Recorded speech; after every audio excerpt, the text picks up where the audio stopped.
Actually मामला ये है कि जो स्वास्थ्य विभाग की आउटसोर्स कर्मचारियों की मैं लड़ाई लड़ रही हूँ।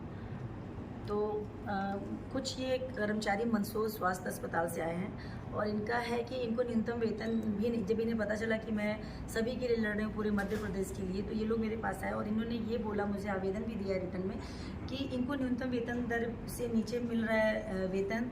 उसके बाद पीएफ 6 महीने से नहीं जमा हो रहा और इसका 5 साल से पीएफ नहीं मिला है, वहाँ पे 5 साल से पीएफ नहीं जमा हो रहा है। और एरियर जो बढ़ के सरकार ने बोला है कि सबको पेमेंट दिया जाए, जो गवर्नमेंट ने गाइडलाइन बढ़ाई, तो वो एरियर भी इनको नहीं मिल रहा है, ये मुद्दा है। और मंदसौर में कई जगहों पे, कई अस्पतालों में ऐसा भी हो रहा है। मुझे जो फ़ोन आ रहे हैं अभी वहाँ से एक ही अस्पताल के हैं ये, और भी अस्पतालों के फ़ोन आ रहे हैं। वहाँ पे क्या करते हैं कि ट्रेनिंग के नाम पे लड़कों को रख लेते हैं। जैसे हमने बोला हमें जॉब चाहिए, तो ठीक है तुम ट्रेनिंग करो, तो ट्रेनिंग 2 महीने, 4 महीने, 6 महीने की निःशुल्क देगा इंसान, लेकिन वहाँ पे कहीं कहीं पे 3-3, 2-2 साल, 3-3 साल निःशुल्क काम करवाया जा रहा है उनसे और उन्हें वेतन नहीं दिया जाता है। उसके बाद जब आवेदन देते हैं कि हमें रोगी कल्याण में रख लो, हमें ठेके पे उस पर आउटसोर्स में रख लो, तो वो बोलते हैं आजकल करके, मतलब 3-3 साल लोगों को टहला रहे हैं कि हम तुम्हें नौकरी दे रहे हैं और 3-4 साल तक फ्री में काम करा रहे हैं। तो इस तरह की व्यवस्था अपने मध्य प्रदेश में स्वास्थ्य को लेके चल रही है और ये बड़ा ही दुखद है मेरे लिए और चिंताजनक है कि कहाँ जा रहा है हमारा मध्य प्रदेश। जबकि अभी हमने 1250 पे उचित कार्रवाई की और अभी वेतन मिल चुका है उनको, सबको एक वेतन ड्यू चल रहा है। पर ये तो पूरे मध्य प्रदेश के हालात हैं, लोग मुझसे जुड़ रहे हैं, तो मैं इसलिए यहाँ पे हूँ कि ये लोग बात पहुँचे। ये अपने स्वास्थ्य मंत्री जी को भी मैं भी दे के आई हूँ, उनको आवेदन दे के आई, इनका जो इन्होंने मुझे दिया और मैं दे के आई कि उस पर उचित कार्रवाई की जाए। एटलीस्ट पीएफ आप समझ रहे हैं, 5 साल से पीएफ नहीं जमा हो रहा है, 5 साल का पीएफ तो कम से कम 2-2.5 लाख 3 लाख रुपए। अगर मैम कोई कार्रवाई नहीं होती तो फिर क्या एक्शन लेंगे?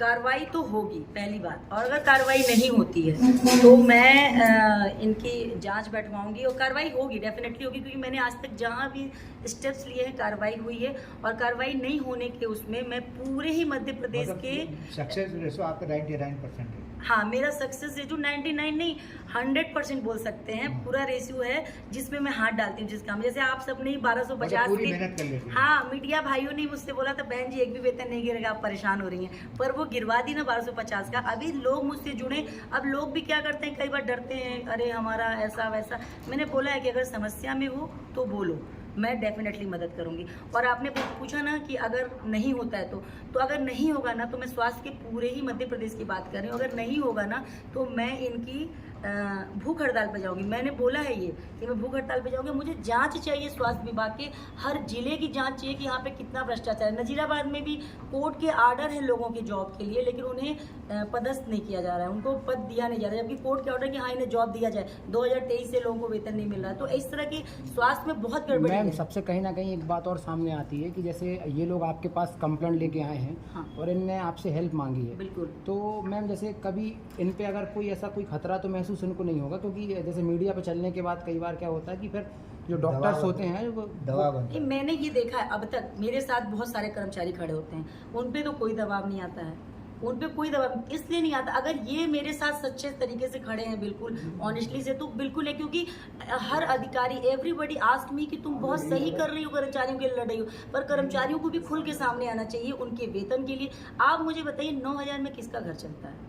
अब मैं ऑलवेज बोलती हूँ, ये रिपीट करती हूँ बात, 9-10 साल में किसका घर चलता है? उसके बाद 3-3 साल, मंदसौर जिले की तो बात सुनिए, 3 साल तक फ्री में काम कराया जा रहा है अस्पतालों में लड़कों से। तो वो वेतन तो किसी न किसी बीएचएल के, मैंने सुना है ट्रेनरों को 8-10 हज़ार रुपये मिलता है ट्रेनिंग करने, कहीं भी कार्य करते हैं लोग, तो 2 महीने फ्री में कराया जाता है, 3 महीने फ्री में कराया जाता है, देन उसके बाद उन्हें हाँ दिया जाता है। यहाँ पे मंदसौर जिले का तो ये हालात है कि 3-3 साल तक दिया नहीं जा रहा है वेतन और फ्री में काम कराया जा रहा है। और जब कार्रवाई करते हैं, लड़के की आवेदन देते हैं सर सिविल सर्जन को, जिसको भी देते हैं, तो वो ये कहते हैं हाँ कर रहे हैं, मतलब सिविल सर्जन इनको टहलाते हैं। तो मुझे तो लग रहा है कि पूरे मध्य प्रदेश के सिविल सर्जनों की जांच होनी चाहिए, क्योंकि हम डॉक्टर की बड़ी रिस्पेक्ट करते हैं और डॉक्टर क्या कर रहे हैं आम जनता के साथ। सिविल सर्जन जो पद पे बैठे हुए हैं, मुझे लगता है कि पूरे मध्य प्रदेश के सिविल सर्जनों की जाँच होनी चाहिए।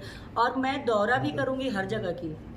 मतलब आपके पास जो आता है, हाँ, आप उसकी मदद करने जाती हैं? मैं बिल्कुल मदद करती हूँ, जो जितना मुझसे बन पड़ता है डेफिनेटली मैं करती हूँ मदद, और मैं इनकी भी करूँगी। इनका भी आवेदन आज दिया है मैंने, और आने वाले समय में इनको उचित हो सकता है कि मैं मंदसौर जाऊँ, वहाँ के विधायक से भी बात करूँ, मैं इसकी पूरी जड़ तक जाऊँगी कि ये एक्चुअली, मैंने पहले ही बोला है कि ये प्रॉब्लम किसकी है।